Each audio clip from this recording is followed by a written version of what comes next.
एक पाकिस्तानी गैंगस्टर की मौत के बाद बैकग्राउंड में एक संस्कृत का श्लोक बैकग्राउंड म्यूजिक के तौर पर रखकर मूवी के डायरेक्टर आदित्य धर क्या साबित करना चाहते थे, और मूवी में जो ये बड़े साहब का सस्पेंस बनाया जा रहा है वो बड़े साहब आखिर कौन है, और मुझे ऐसा क्यों नहीं लगता कि धुरंधर के पार्ट 2 में भी ये सस्पेंस कहीं जाकर खुलने वाला है। बात करेंगे आज की इस वीडियो में। और मूवी के अंदर जो हमें 8 चैप्टर्स दिखाए गए हैं ना, उनके नाम का मतलब सीन के कॉन्टेक्स्ट के हिसाब से समझेंगे, कुछ हिडन डिटेल्स के साथ। तो बिल्कुल शुरू से ही शुरू करते हैं। मूवी की शुरू में हमें भगवत गीता के चैप्टर 2 के वर्ष 37 का ये श्लोक देखने को मिलता है। अब ये श्लोक देखकर ही कुछ लोगों को ये समझ लेना चाहिए था कि इस मूवी का टोन किस तरफ जाने वाला है। इस श्लोक में श्री कृष्ण अर्जुन से कहते हैं, मूवी के कंटेक्स्ट के हिसाब से समझे तो चीफ अजय सेनियाल हमजा अली मजारी उर्फ जसकीरत सिंह रंगी से कहते हैं। अगर इसी मेटाफोर को थोड़ा और एक्सटर्नली समझना हो तो आदित्य धर इस देश को ये याद दिलाते हैं, अगर तुम युद्ध में वीर गति को प्राप्त होते हो तो स्वर्ग तुम्हारा है, और अगर विजय को पाते हो तो पृथ्वी का सम्मान और अधिकार तुम्हारा होगा। इसलिए परिणाम की चिंता छोड़ो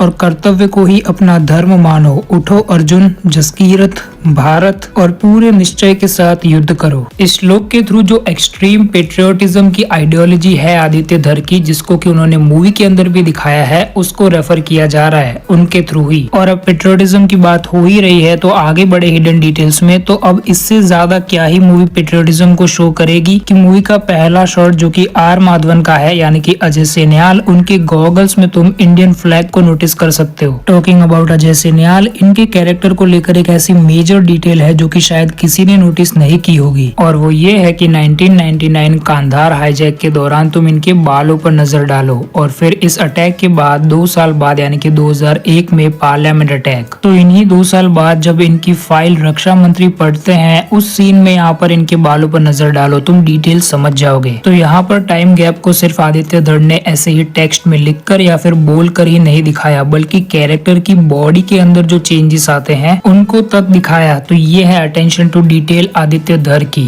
एंड हाँ, इसके थ्रू यहाँ पर वो इंडियन सिस्टम की धीमी गति को भी क्रिटिसाइज कर रहे हैं, और ऐसा तो बहुत सारा क्रिटिसिज्म है मूवी के अंदर, और एकदम ब्लेटेंटली क्रिटिसाइज किया है गवर्नमेंट को। लेकिन ठीक है, अभी वो अपना टॉपिक नहीं है, अपने टॉपिक पर रहें। तो अब हमजा के कैरेक्टर की बात करें तो जब पाकिस्तान में हमजा एंटर होता है और वहां से यानी कि अफगान पाकिस्तान बॉर्डर से कराची की ओर जा रहा होता है बस में, तब 2 सेकंड के लिए ही सही, लेकिन एक सीन आता है जहाँ पर कि वो एक माँ बेटे को देखकर खुश होता है। दिस स्मॉल सीन शोज कि यहाँ अनजान देश में देशभक्ति के साथ साथ जसकीरत के साथ माँ का इमोशन भी है जो कि उसे स्ट्रॉन्ग रखेगा। और ये अटेंशन टू डिटेल ही है कि सॉन्ग के बीच में इतना छोटा सा सीन डालकर कैरेक्टर के इस इमोशन को सेटअप किया जा रहा है। और अब आगे कुछ कैरेक्टर्स जैसे कि रहमान डकैत और एसपी चौधरी असलम को लेकर भी कुछ सिंबॉलिक डिटेल्स हैं, जैसे कि रहमान डकैत को ब्लैक कपड़ों में और रात में इंट्रोड्यूस किया जाता है, और उसका उल्टा एसपी चौधरी असलम को दिन के उजाले में और व्हाइट कपड़ों में। सिंबॉलिकली शोज की अभी के लिए इस मूवी तक तो who is on good side और who is on bad side. वैसे अगर देखने जाओगे तो एसपी चौधरी असलम का जो कैरेक्टर है वो फुल्ली गुड साइड पर नहीं है, वो भी एक ग्रे शेड कैरेक्टर है क्योंकि उसके लिंक है बड़े साहब से। और real life SP Chaudhry Aslam Khan की बहादुरी के ट्रिब्यूट के तौर पर उन्हें व्हाइट यानी कि कुछ हद तक यहाँ पर गुड शेड में दिखाया है आदित्य धर ने, ऐसा फील होता है। और अब रहमान डकैत के कैरेक्टर की जब मौत हो जाती है मूवी के अंदर, तब वहाँ पर उसे सिगरेट पीते हुए दिखाया है उस सीन में, और उस सीन के अंदर बैकग्राउंड म्यूजिक के तौर पर एक संस्कृत श्लोक का यूज किया है आदित्य धर ने। वो श्लोक कौन सा है और उस श्लोक का मूवी के अंदर क्या मीनिंग बनता है उसके बारे में जान लेते हैं। यह बहुत ही पावरफुल संस्कृत मंत्र है फ्रॉम द बृहदारण्यक उपनिषद। इसका मतलब होता है leading me from the unreal to the real, from the darkness to light, from the death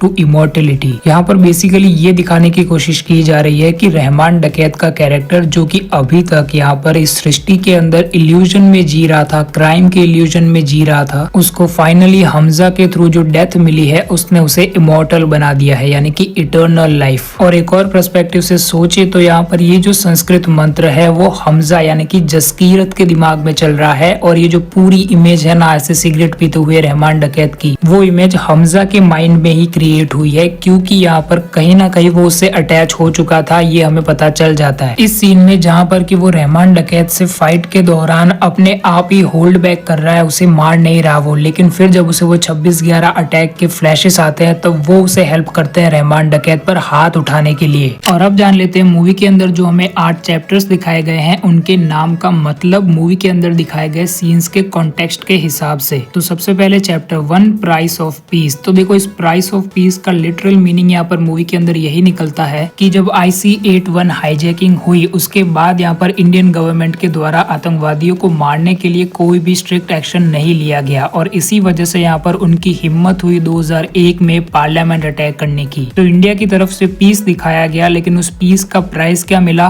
parliament attack 2001। अब यारो chapter 2 stranger in the land of shadow. Hamza का एंट्री कराची के हॉस्टाइल इकोसिस्टम में होता है, जहाँ पर पहले से ही कई सारे आतंकवादी, कई सारे गैंगस्टर्स अपना डेरा जमा कर बैठे हुए हैं। अगर देखने जाओगे तो इस सिटी को शैडोज और सर्विलेंस के थ्रू पोर्ट्रे किया गया है, जो दिखाता है कि यहाँ पर अगर स्ट्रेंजर को सरवाइव करना है तो उसे साइलेंस में रहना होगा। इसीलिए हमजा काफी लंबे वक्त तक शांत रहकर इंतजार करता है और फिर कहानी बढ़ती है चैप्टर 3 की ओर, the bastard king of Lyari. अब इससे तुम्हें अंदाजा आ ही गया होगा कि इस चैप्टर का पूरा फोकस रहमान डकैत के ऊपर है। बास्टर्ड किंग ये टाइटल ये एस्टेब्लिश करता है कि उसकी अथॉरिटी यानी कि रहमान डकैत की अथॉरिटी सिस्टम से नहीं है बल्कि उसके वॉयलेंस से पैदा हुई है लेयारी के अंदर, और जो कि बखूबी हमें काफी ब्रूटली दिखाया भी जाता है। If you know you know. और अब chapter 4 bullets and roses. Roses से यहाँ पर ये सिग्निफाई किया जा रहा है कि यहाँ पर इस पूरे चैप्टर का मेन फोकस यानी कि सेंट्रल पॉइंट हमजा एंड यलीना का रोमांटिक रिलेशनशिप है, लेकिन यहाँ पर इस बुलेट वर्ड का यूज यहाँ पर इसीलिए किया गया है क्योंकि फ्रेमिंग में ये क्लियरली दिखता है कि यहाँ पर रोमांस और एस्पोनाज पैरेलल चल रहे हैं। और अब चैप्टर 5 द जिन। अब तुम सबको पता है कि यहाँ पर किसके कैरेक्टर की एंट्री होती है? संजय दत्त का कैरेक्टर SP चौधरी असलम। अब देखो ये जिन टाइटल को लेकर मैं जितना समझ पाया हूँ ना, उससे मैं इस कंक्लूजन पर पहुंचा हूँ कि जो राकेश बेदी का कैरेक्टर है मूवी के अंदर यानी कि जमील जमाली, उसके लिए SP चौधरी असलम का कैरेक्टर एक जिन जैसा ही काम करता है। जमील जमाली अपनी पॉलिटिकल पावर का यूज कर SP चौधरी असलम को जब चाहे तब सस्पेंड कर देता है और जब उसका मन चाहे तब यहाँ पर उसको वो वापस भी बुला लेता है, बिल्कुल यहाँ पर जैसे अलादीन चिराग को घिसकर वापस चिराग को बुला लेता है, चिराग को बुला लेता, जिन को बुला लेता है। Chapter 6 the devil's guardian. तो देखो यहाँ पर जो गार्डियन है वो हमजा है और जो डेविल है वो रहमान डकैत है, और इस पूरे नाम का कॉन्टेक्स्ट यहाँ पर सीन के हिसाब से ये है कि मूवी के अंदर जब जो SP चौधरी असलम है ना, वो यहाँ पर रहमान डकैत को कैद कर लेता है ना, तब यहाँ पर गार्ड कौन करता है? उसे हमजा, उसे बचाता कौन है? हमजा। और अब चैप्टर 7 द बटरफ्लाई इफेक्ट। यहाँ पर इसका नाम बटरफ्लाई इफेक्ट इसीलिए है क्योंकि यहाँ पर हमजा ने रहमान डकैत के साथ मिलकर जो इकबाल के साथ डील करी थी ना यहाँ पर गन्स की और बाकी सारे हथियारों की, उन सारे हथियारों का यूज यहाँ पर डायरेक्टली यानी कि उसका इफेक्ट यहाँ पर डायरेक्टली 26/11 मुंबई अटैक में होता है, और यही रियलाइजेशन होता है हमजा को इस चैप्टर में। और अब फाइनल चैप्टर इट टू ब्रूतू, ऐसा कुछ नाम है इसका, मैं सही से प्रोनाउंस नहीं कर पाया इसलिए सॉरी, लेकिन इन वर्ड्स का जो मीनिंग है वो यहाँ पर मूवी के क्लाइमेक्स के साथ एकदम परफेक्ट फिट बैठता है। ये एक फेमस लैटिन फ्रेज है। It is spoken by Julius Caesar in William Shakespeare's play Julius Caesar as his dying words. जब उसे पता चलता है कि उसका ट्रस्टेड फ्रेंड ब्रूटूस यहाँ पर उसके असैसिन्स के साथ है, तब यहाँ पर मरते मरते ये शब्द वो बोलता है। हाँ, यही सेम चीज होती है यहाँ पर धुरंधर के क्लाइमेक्स के अंदर भी, जहाँ पर कि रहमान डकैत का इतना ट्रस्टेड आदमी, यहाँ तक कि कह लो कि उसका फ्रेंड हमजा उसे एंड में धोखा देता है। और अब मेरे पास बड़े साहब को लेकर एक थियोरी है। तो देखो इसको लेकर यहाँ पर दाऊद इब्राहिम वाली थियोरी तो तुमने सुन ही ली होगी, लेकिन मेरी थियोरी यहाँ पर थोड़ी अलग है। अगेन कह रहा हूँ कि ये मेरे पर्सनल थॉट्स है, ये गलत भी हो सकता है। तो मुझे लगता है कि यहाँ पर बड़े साहब कोई इंसान नहीं है, बल्कि यहाँ पर वो पाकिस्तान के अंदर टेररिज्म को कंट्रोल करने वाली कोई एक्सटर्नल पावर हो सकती है, सच एज CIA। अब इससे ज्यादा मैं कुछ नहीं बोलूंगा, यहाँ तक तुम इतने स्मार्ट तो हो कि तुम समझ ही गए होंगे। अब ये एंड में बिग रिवील होगा जो कि शायद आगे चलकर यहाँ पर इसके और पार्ट्स या फिर यूनिवर्स को सेटअप कर सकता है। यूनिवर्स वाला वीडियो देखना है तो एंड स्क्रीन पर मिल जाएगा, तुम्हें दिख ही रहा होगा। ओके, तो ये था यहाँ पर हिडन डिटेल वीडियो धुरंधर के ऊपर। अब मिलते हैं नेक्स्ट वीडियो में। बाय। वीडियो पसंद आया तो वीडियो को लाइक और चैनल को सब्सक्राइब कर देना।